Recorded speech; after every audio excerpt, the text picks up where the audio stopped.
Bonjour et bienvenue. Johnny Got His Gun est une œuvre très particulière. D'une part parce que c'est une œuvre double. C'est d'abord un roman, écrit en 1938 et publié en 1939, écrit par Dalton Trumbo. Ensuite, c'est un film, paru en 1971, réalisé par Dalton Trumbo. L'intrigue est à peu près la même, mais il y a des différences notables entre les deux. D'autre part, c'est une œuvre assez particulière parce que dans la fiction de guerre, en général, la littérature est volontiers critique de la guerre.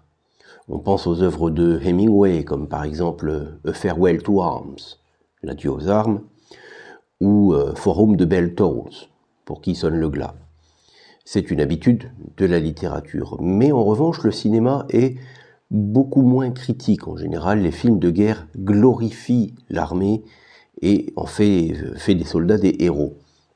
En tout cas, jusqu'à ce qu'on commence à faire des films sur la guerre du Vietnam, à commencer par Apocalypse Now, réalisé par Francis Ford Coppola, sorti en 1976, et dont le scénariste est Dalton Trumbo.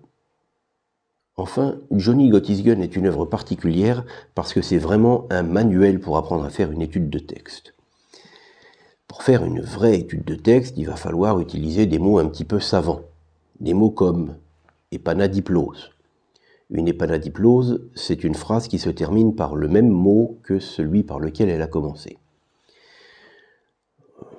Antanaclase.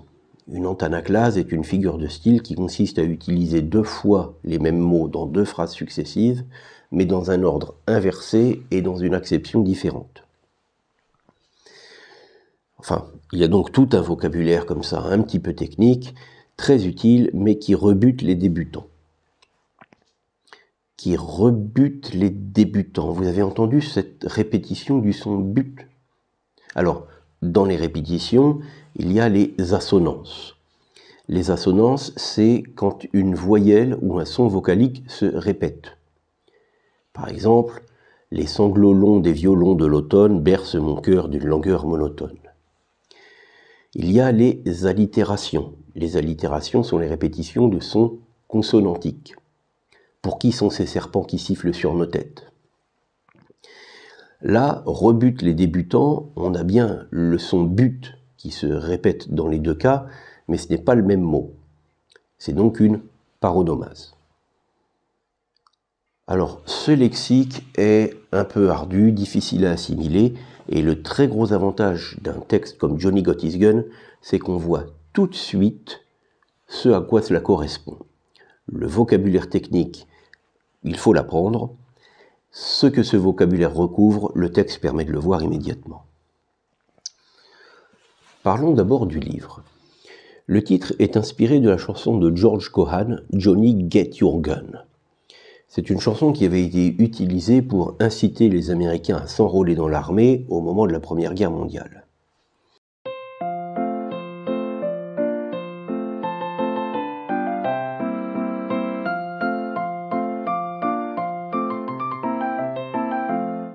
One evening in the month of May, Johnny, get your gun, get your gun. I met old Peter on the way. Johnny, get your gun, get your gun.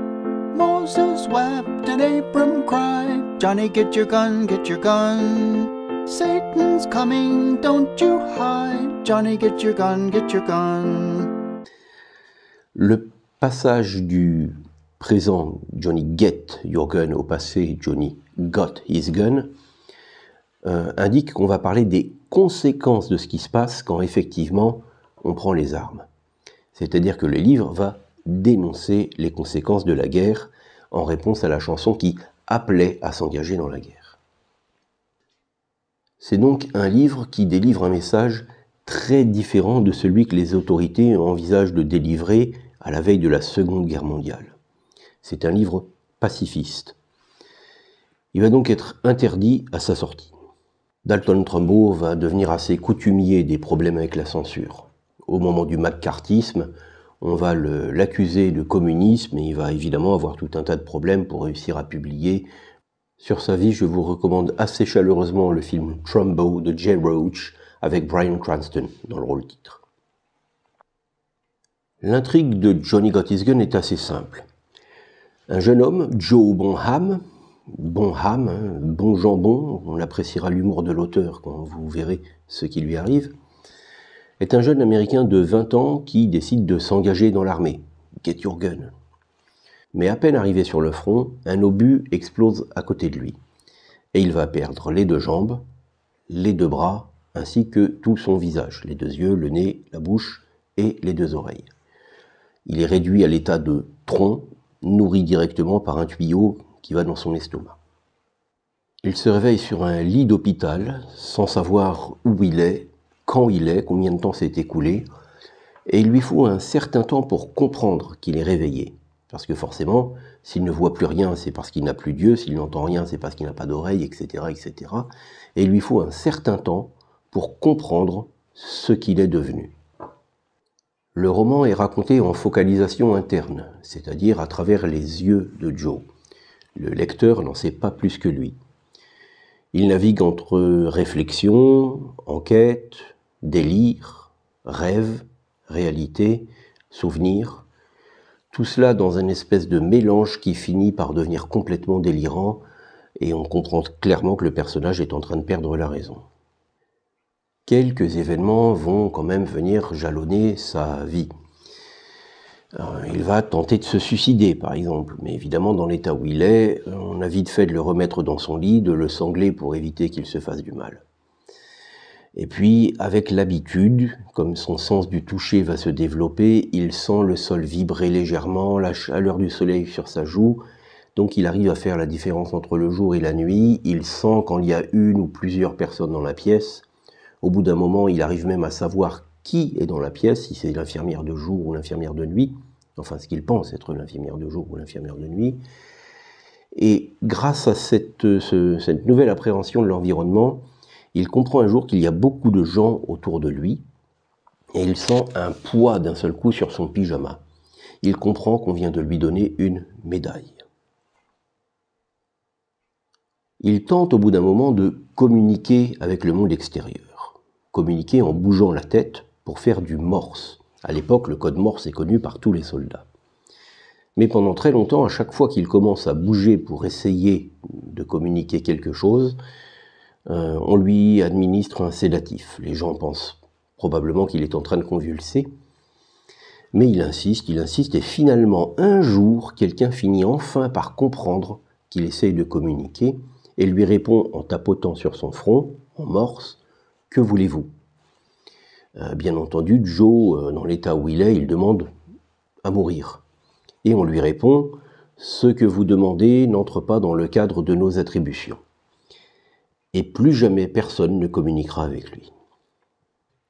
Outre la force de l'intrigue, le texte est assez intéressant à étudier parce que le corps du texte correspond au corps du personnage. La plupart des mots sont des monosyllabes, c'est-à-dire réduits à leur plus simple expression, parce que le corps de Joe est réduit à sa plus simple expression. En dehors des points, il n'y a pas de ponctuation, parce que la vie de Joe n'est pas ponctuée, il n'y a pas d'événement, pas un mot plus haut que l'autre, puisqu'il n'y a pas de mots, pas de point de suspension, puisqu'il ne se passera rien après, etc. Et puis, on va avoir des répétitions. Dans le passage que je vous ai mis en description, on voit clairement dans le premier paragraphe la répétition de « he had to stop this, he had to, etc. etc. » Cette répétition montre que Joe tourne en rond dans sa tête. Et comme il tourne en rond dans sa tête, le texte tourne en rond. Et vous remarquerez une chose assez intéressante. Dans le premier paragraphe, on a cette répétition de « he had to, he had to, he had to ». C'est une liste de ce qu'il doit faire. Joe vient de comprendre la situation dans laquelle il est. Il vient de comprendre que s'il ne voit plus, c'est parce qu'il n'y a plus d'yeux, s'il n'entend plus, c'est parce qu'il n'a plus d'oreilles, etc. Et donc, il panique. Il a une liste de ce qu'il doit faire. Deuxième paragraphe, c'est le verbe « être » qui se répète. Le verbe « être » permet de décrire une personne. Et c'est le paragraphe le plus court, parce que finalement, décrire ce qu'est Joe, ça va assez vite, il n'est plus grand-chose. Inversement, le troisième paragraphe, he would never again, on a une liste de tout ce que Joe ne pourra plus jamais faire. Et là, pour le coup, la liste est interminable. Avant de dire un mot du film, une petite parenthèse pour les anglicistes qui voudraient se lancer dans la traduction. À traduire, ce texte est une véritable gageure. Le sens, on le saisit très rapidement, mais pour arriver à conserver les monosyllabes, les répétitions, l'absence de ponctuation, c'est un exercice extrêmement compliqué. En adaptant son propre roman, Trumbo a dû faire des choix. Au cinéma, il faut des images. Donc on ne peut pas avoir une focalisation interne comme dans le roman. On a une focalisation externe avec une voix off qui nous retranscrit les pensées de Joe. Et à travers ses pensées, on voit ce que lui comprend du monde. Parfois il y a un petit décalage entre ce qu'il croit comprendre et ce qui est la réalité. Ce qui est intéressant d'ailleurs, c'est que le monde de Joe, ce qui se passe dans sa tête, ses souvenirs, ses rêves, ses délires, c'est en couleur. Alors que ce qui se passe dans la vraie vie, dans le monde réel, est en noir et blanc.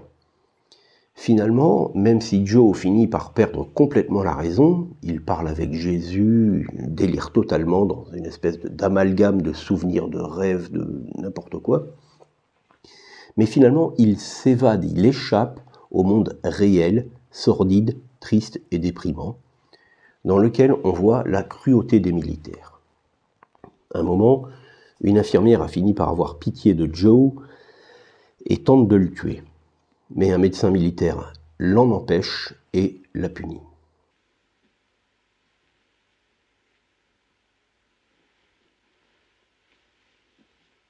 I firmly resolve, with the help of thy grace, to sin no more, to avoid all the occasions of sin. Amen.